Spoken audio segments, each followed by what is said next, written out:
Hello guys, it's Botson, back with Botson Racing, and today I'm here doing a preview for the Aintree Festival. I'm going on Friday and Saturday, so really looking forward to that. Can't wait to go see the Grand National and see some class Grade 1 horses.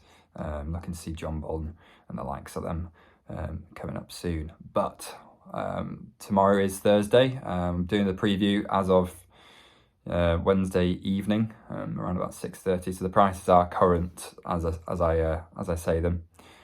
But yeah, let's just crack on.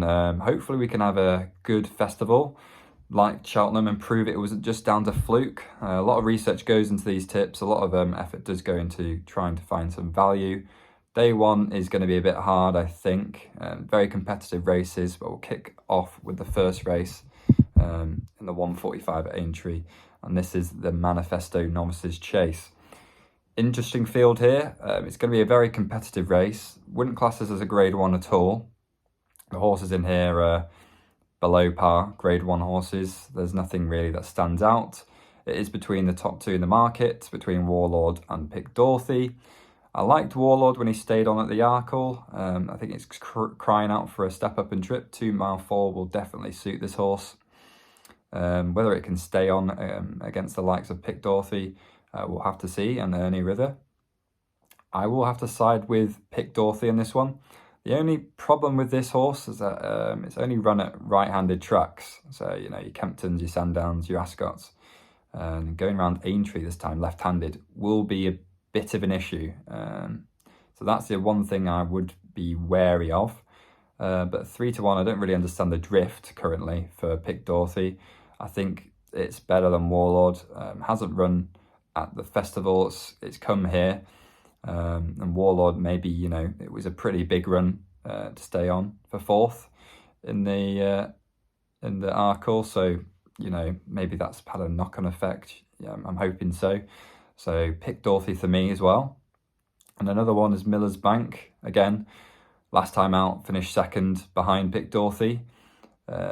Yeah, obviously that was going right-handed, and you could tell Miller's Bank was jumping to his left. So again, going around Aintree will suit. And 7 to 1, I'd have a small poke on this each way. Those are the two I could see definitely being a 1-2. Miller's Bank and PIC D'ORHY. So if either those win, we're in profit. So yeah, PIC D'ORHY and Miller's Bank. So currently 3 to 1 for PIC D'ORHY and Miller's Bank at 7 to 1. I'd be placing each way on Miller's Bank, so you can get top 3 with that one with Sky. So yeah, Miller's Bank and PIC D'ORHY in the first race.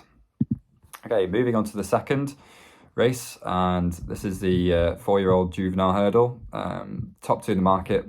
It's going to be a class race. It's going to be an excellent race to watch. I wouldn't have a big bet on this race. It's obviously PIPER versus BREUIL, and it's working out which one's the most value in a sense if you were to have an angle on this. If you watched that race BREUIL ran, it just got impeded multiple times in the Boodles. And Gaelic Warrior was hanging right-handed a couple of times, even so much that Mark Walsh had to find an angle to come in the inside of the rail to avoid Gaelic Warrior sort of jumping to his right and impeding the run of BREUIL. At 2 to 1, I think it's, I don't want to say it's value, but it is value considering all the rest of the horses that are running in this race. I know Pied Piper's 3rd in the Triumph is a very good form, but I just simply can't have myself back in an evens horse. It stayed on very nicely. Didn't really have that sort of expected, you know, 1v1 sort of thing. We were all hoping for a big clash between Pied Piper and Vauban. It was very dominant. Even though Pied Piper's finished 3 lengths behind Vauban in that race, it is a very good piece of form. However, I just like the way BREUIL quickened up nicely after getting impeded quite a few times and stayed on very nicely in that Boodles race. So I would have to edge towards BREUIL, even though it was a weaker race. But you know, the way he quickened up nicely, it was very impressive to me on the day. So yeah, BREUIL for me at 2 to 1. I won't be having anything else on this race. There's no value at all. I wouldn't even be touching anything each way. The top 2 in the market are going to be the top 2. So it's finding which one's going to finish 3rd, and I can't really see anything else. I mean, it's just a guessing game who will finish third in that race. So yeah, I won't be touching that one. Maybe Impulsive One could run a big race. Again, not too sure. So yeah, just Brazil, just a straight win at 2-1. That will be me all over. Fingers crossed. So moving on to the third race, and it's the Betway Bowl. 2 in this race that I like. A lot of these horses obviously have previously run at Cheltenham, and they've all been given their good runs. You know, Protectorat was a lovely staying on for third, finishing, you know, 10 lengths behind A Plus Tard. But if you get rid of A Plus Tard, who is far better than the rest of the field, only finished like a couple of lengths off of Milando. So yeah, it's a good bit of form, that Protectorat. I don't think anybody was really expecting Protectorat to run that well at Cheltenham, but he did. Stayed on very nicely, and I think I will be having a bet on just Protectorat to straight win. Hopefully that big run hasn't sort of drained him. I know it's been a while since Cheltenham, but the layoff in between these big races are important. So if he's anywhere near that sort of form again, he probably should win this race. Can't have Conflated. Yes, he won the Gold Cup here in Ireland, the Dublin Gold Cup, and then some reason went to the Ryanair. Looked sort of an eye-catching move, coming around 2 out, I think, when he fell. Definitely would have stayed on for second. No match for the winner of Allaho. However, 3 miles is his trip. But again, it was a pretty heavy fall, so I wouldn't be on Conflated at 4-1. Yeah, I wouldn't be having that. Canazobo again, no. Very sort of a horse that is sort of on and off. You don't know what you're going to get with Clan, and Nichols Yard isn't in that great shape. Kenboy is apparently going to be his last run in this race. He's avoided Cheltenham, so that's one to keep an eye on, but I can't have him again. Not running that well in the Gold Cup, so I can't really have him again in the Dublin Gold Cup, I should say. So no, not really. There's no value there. Royal Pagaille, ground's going to be too good. Eldorado Allen, no. Bristol Domain, no. So then I'm just looking for an each-way shout here. And it sort of ends up to coming around to Itchy Feet and Nutswell. There's 4 places in this race with Sky I'm looking at currently. You might get 4 places with other bookies as well. But 33-1 for Nutswell is interesting. It's definitely interesting for Anne Hamilton. I think this has got a shout to come top 4. I mean, will it win? No. Could it place? Yes. And I mean, the horse is a 2-mile 4 horse, really. But I think it's looked like the staying type. The previous run, beating Hill 16's pretty good form. Hill 16 went on to went on to run pretty well on the Scottish Grand National, having to be brought down by another horse, I think was Asker Honeybee. So yeah, there's a bit of form there. Nutswell, a big price. Could run a big race at the age of 11. Who knows? Danny McManaman is a good jockey as well, so he'll know what to do. He's ridden Nutswell previously. And yeah, there's definitely some form. If Nutswell can get back to that, 9-year-old, 8-year-old form he had previously, it's got a shout. And it's a pretty weak race considering what the 3-mile races has been like, with Tornado Fly winning the King George, Conflated at a big price, winning the Dublin Gold Cup, and then Galvano returning A Plus Tard, and A Plus Tard winning the Gold Cup. There's no consistent 3-mile winner, and it's all down to, I feel like, a flip of the coin. So Nutswell could run a big race. Will he win again? Don't think so. But 4 places on offer at 33-1. You can't turn your nose up at that. And Anne Hamilton usually knows what she wants to target with her horses. With Tommy's Oscar. And now with Nutswell, she's got this planned. She misses Cheltenham with Nutswell, and I think this was the target.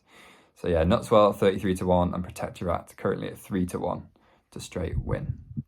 All right, moving to the highlight race of the day, which is the Aintree Hurdle. There's 3 horses in here that I like.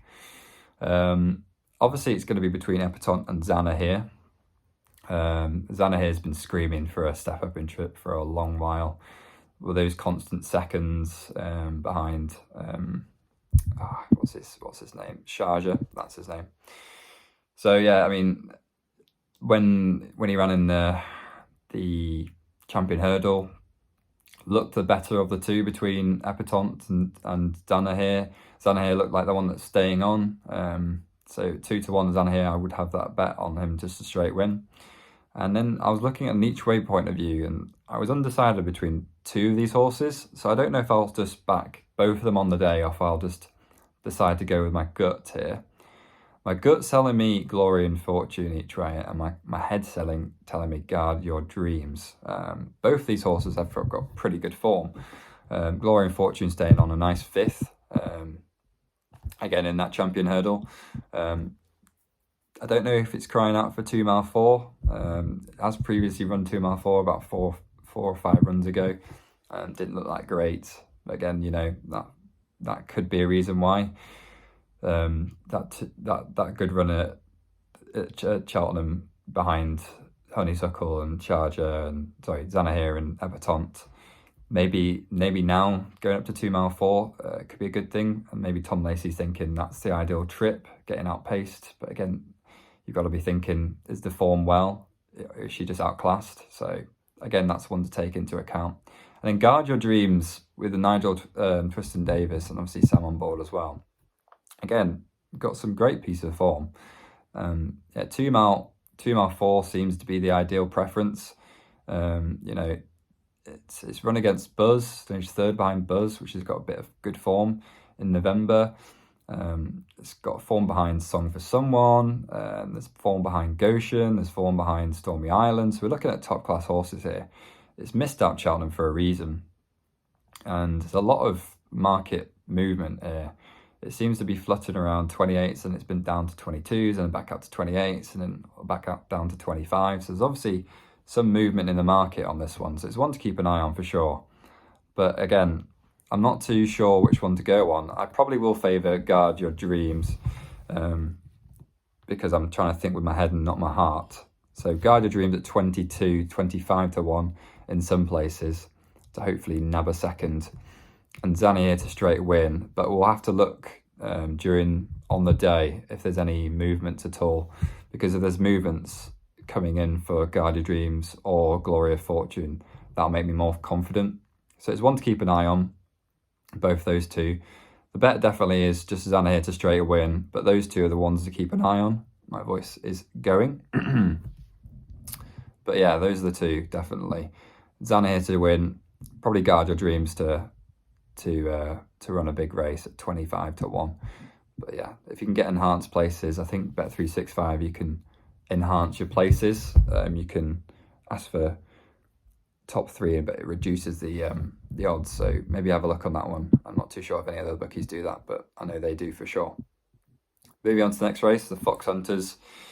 I'm not really good with these ones. The point-to-points form. Again, there's 3 horses in this one. You get 6 places, so there's definitely some value here. I think Jett's just miles better than the rest of these. I got this horse at 7-2 before Winged Leader pulled out. So obviously the reason why he's coming a bit. Yeah, I think Jett Leader is miles better. I mean, he's rated at 15 points higher than the horse I'm going to be taking up next.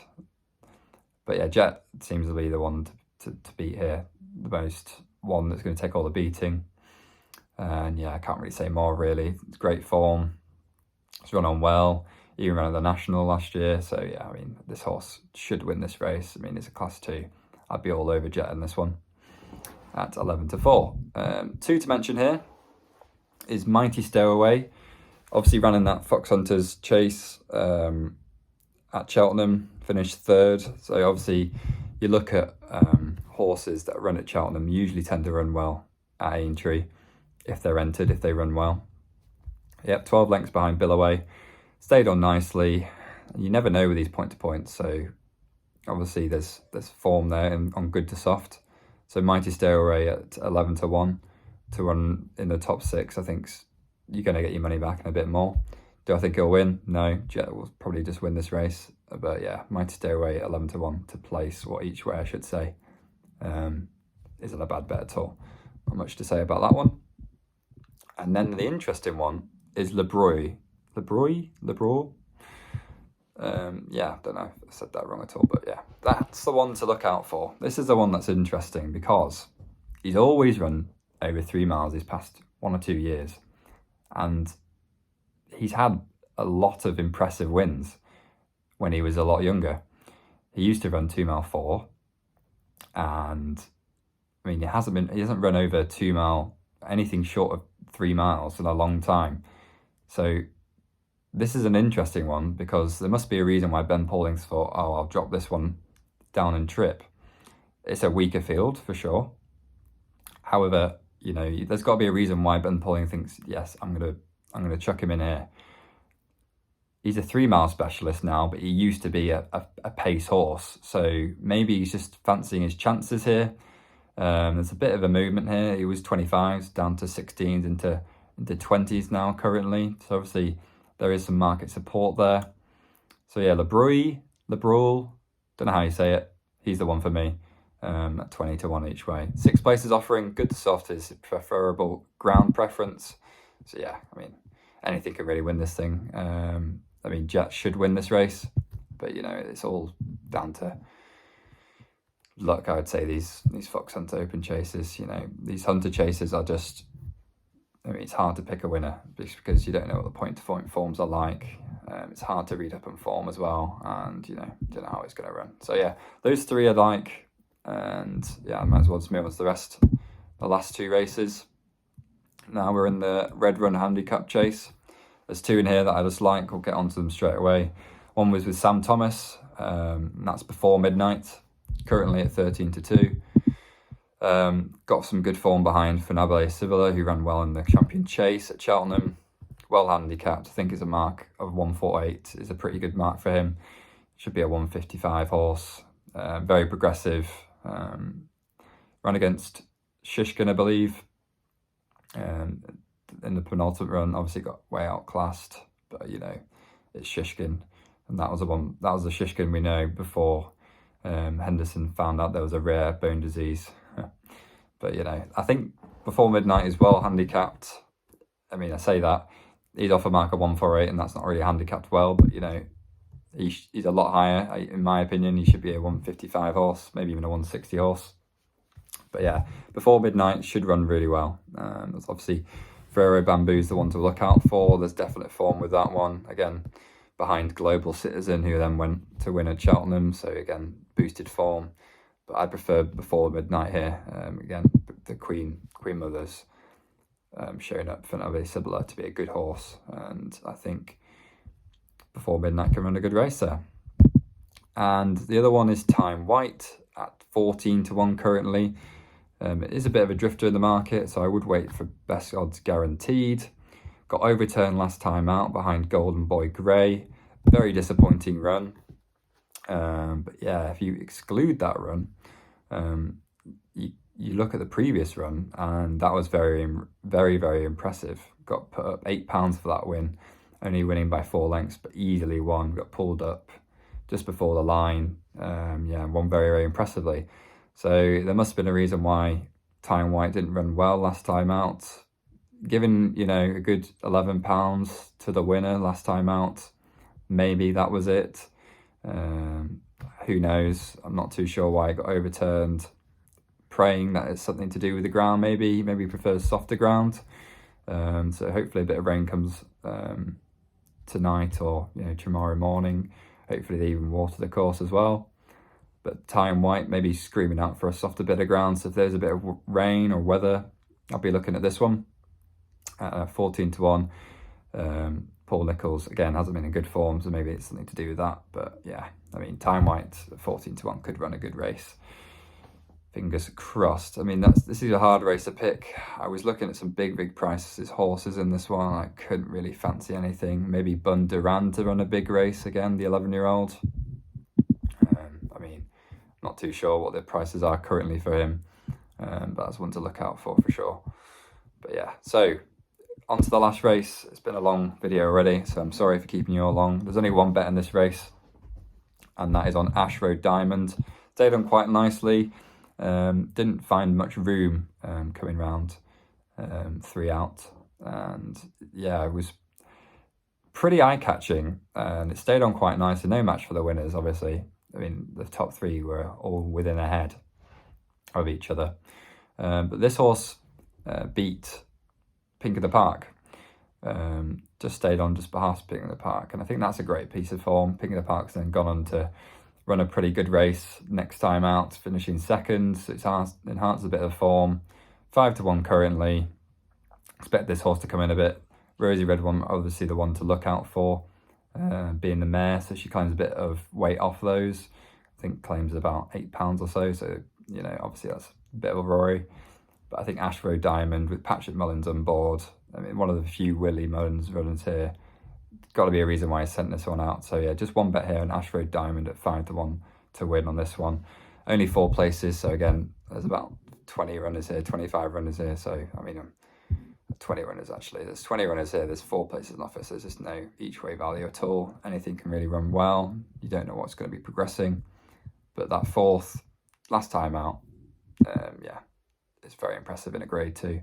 So yeah, Ashford Diamond at 5-1. Those are the tips. So hopefully we can start off at the Aintree Festival with a couple of winners before I go off to Aintree on Friday and Saturday.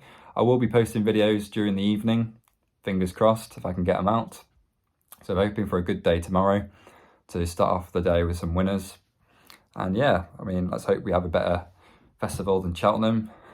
It's going to be hard to, but, you know, fingers crossed. So yeah, guys, thanks you guys for watching. If you can like, subscribe and comment with some opinions, that would be appreciated. But yeah, see you guys later. Peace.